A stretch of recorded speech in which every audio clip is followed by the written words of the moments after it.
Con el reciente anuncio de la Nintendo Switch 2, se armó el debate y las quejas en redes por el precio excesivo de los juegos, que pueden alcanzar incluso hasta los $80. Y en países como en México, esto puede superar los 1,600 pesos. Pero no solo en México y Latinoamérica hay descontento. También en países como Europa se ven quejas por los precios excesivos. Así que hoy vamos a averiguar si esa subida de precios está justificada o no. Lo digo porque es verdad que han pasado varios años y a pesar de que Sony y Microsoft le subieron el precio a sus consolas, el precio en los juegos se mantenía con relativa normalidad. Hasta ahora, claro. Así que hablaremos de por qué poco a poco los videojuegos están volviendo un lujo y si la subida de precios está justificada.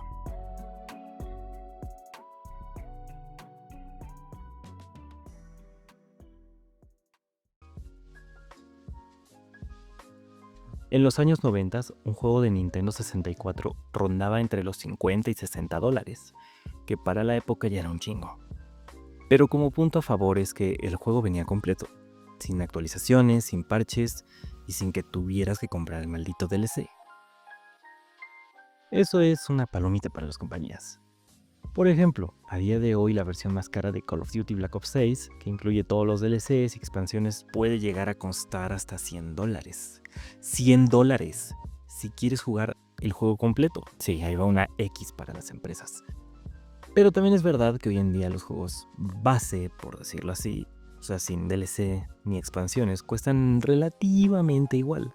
Y eso que no nos están vendiendo exactamente lo mismo, pero por partes. Tan solo Mario 64, que es uno de los videojuegos más caros de su época, le costó a Nintendo $20 millones, menos de 3 años de desarrollo y tan solo participaron entre 15 y 20 personas.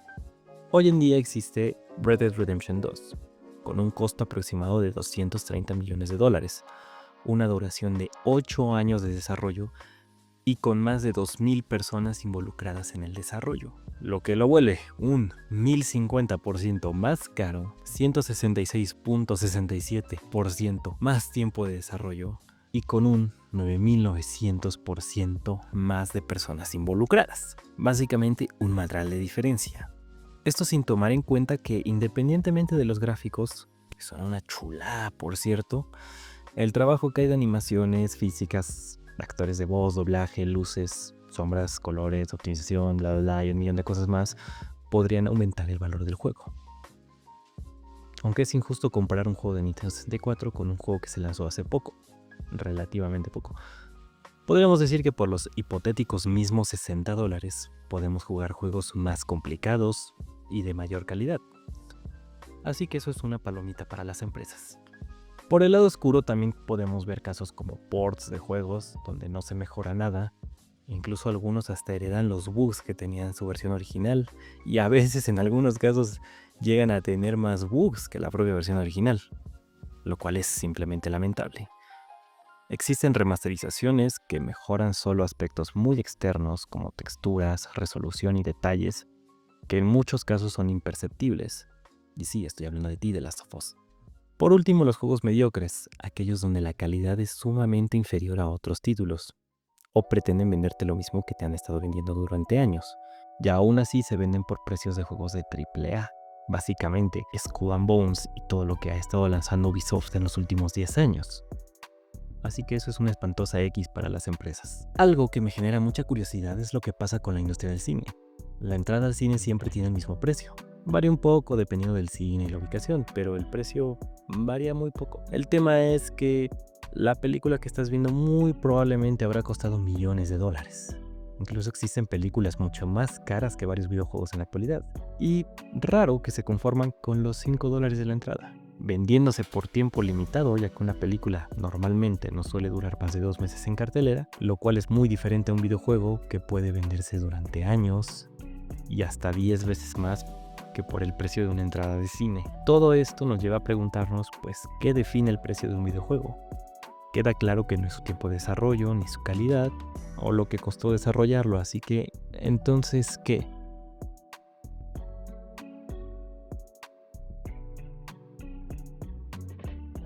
Cuando vemos un videojuego a $70 o $80, lo primero que pensamos es, estoy pagando por jugar un videojuego, pero Eso no es del todo cierto, porque hoy ya no estamos pagando solo por el juego, en realidad estamos pagando por todo lo que lo rodea.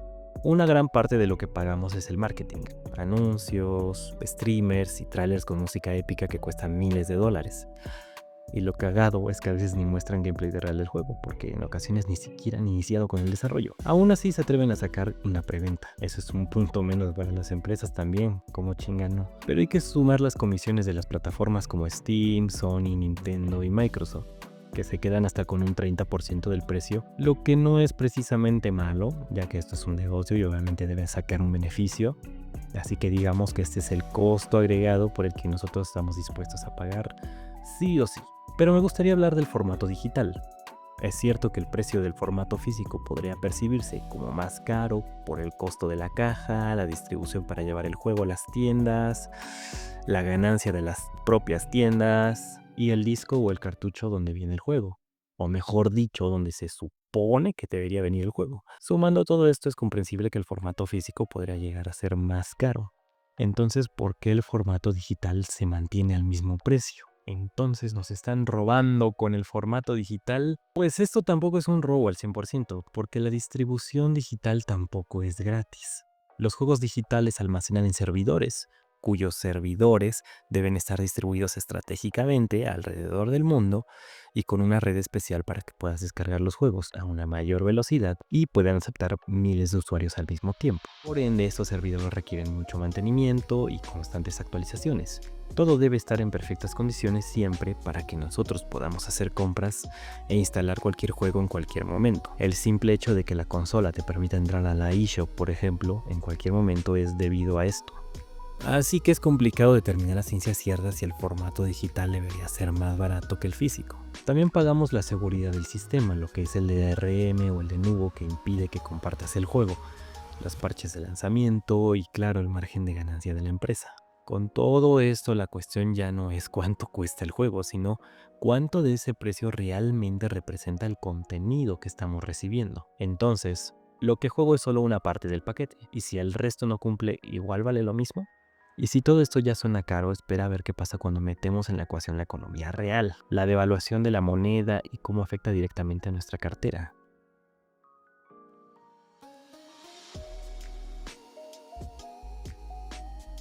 Hay que tener cuidado cuando decimos que los juegos de antes eran más baratos, porque los números pueden ser los mismos, pero el valor real de esos 60 o 70 dólares no es el mismo. En los 90 comprar un juego nuevo era un lujo total, pero esos 60 dólares de entonces ajustados a la inflación serían más o menos de 110 dólares en la actualidad. Entonces, en teoría, hoy los juegos nos salen más baratos. Pues sobre el papel sí, pero esa no es toda la historia, porque una cosa es el dólar y otra muy distinta es cómo se ve eso desde Latinoamérica, por ejemplo. En países como México, Argentina o Brasil, los sueldos no han subido al mismo ritmo que el dólar o al mismo ritmo que los demás precios globales. Así que aunque un juego siga costando 70 dólares, para nosotros representa una porción mucho más grande del ingreso mensual.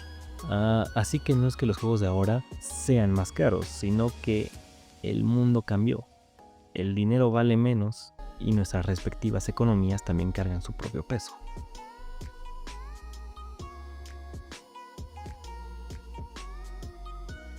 Como si no fuera suficiente lidiar con la inflación, hay otro enemigo silencioso que encarece los videojuegos: los impuestos y los aranceles digitales. En 2020, bajo la administración de Trump, Estados Unidos impuso nuevas tarifas a los productos digitales importados. Esto afectó a servicios como PlayStation, Xbox, Steam, Nintendo y los precios subieron. Pero no solo pasó en Estados Unidos. México, Argentina, Chile y otros países de Latinoamérica también implementaron impuestos digitales propios. En México, por ejemplo, desde el año 2020 se agregó un IVA del 16% a las plataformas digitales. Así es, ahora pagar impuestos también aplica para píxeles. Así que el precio que ves en tu consola o tienda online no es el precio final. Al agregar impuestos, un juego de 70 dólares puede terminar costando más de 80. Pero bueno, ¿dónde está el problema? Estos impuestos no mejoran la calidad de los juegos, no agregan contenido extra, no financian los servidores locales, simplemente son cargas económicas que terminan en el bolsillo del gobierno. Básicamente estamos pagando el transporte digital de los videojuegos. Así que no, No siempre es culpa de los desarrolladores. A veces la misma estructura económica global nos pone más obstáculos entre nosotros y nuestros juegos. Con tanta perra gastadera de dinero, hasta parece que convendría más un modelo de negocios de renta de videojuegos, ¿no? Donde no paguemos el precio completo. Espera. ¿Pero esto es bueno?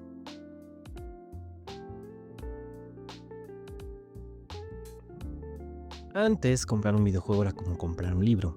Lo pagabas una vez, lo jugabas completo, lo terminabas y listo. Si querías podías volverlo a rejugar, podías venderlo o podías prestárselo a algún amigo o familiar. Hoy el negocio no gira alrededor de vendernos un juego.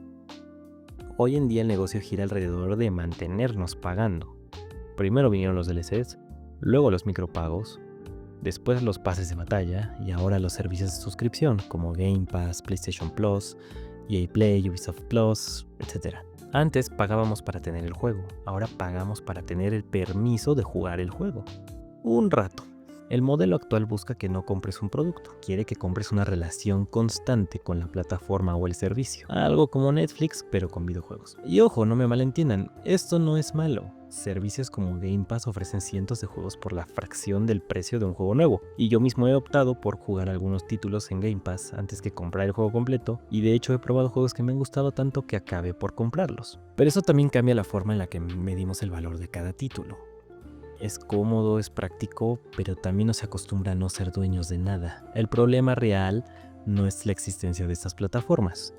El problema es cuando los precios de compra única siguen subiendo, mientras las experiencias completas y pulidas se vuelven una excepción. Después de todo este recorrido, queda claro que el aumento en los precios de los videojuegos no es un fenómeno simple. Es el resultado de una combinación de factores, como lo son los desarrollos más costosos, nuevos modelos de negocio, inflación global, impuestos y cambios en el consumo. No todo es culpa de las compañías, no todo es culpa de los gobiernos y tampoco no todo es culpa de nosotros. Es un sistema que ha cambiado, nos guste o no. El verdadero problema no es que los precios cambien, es que a veces olvidamos preguntarnos qué estamos recibiendo a cambio. Esa debería ser la verdadera reflexión. Cada vez que veamos un precio de 70, 80 o 90 dólares, la pregunta que deberíamos hacernos es, ¿estoy pagando por algo que vale mi tiempo, mi pasión y mi dinero? ¿O solo estoy siguiendo un impulso que otros diseñaron para mí? El futuro de los videojuegos no está en cuánto pagamos, está en cómo elegimos pagar, porque al final cada compra que hacemos es también una forma de construir el tipo de industria que queremos.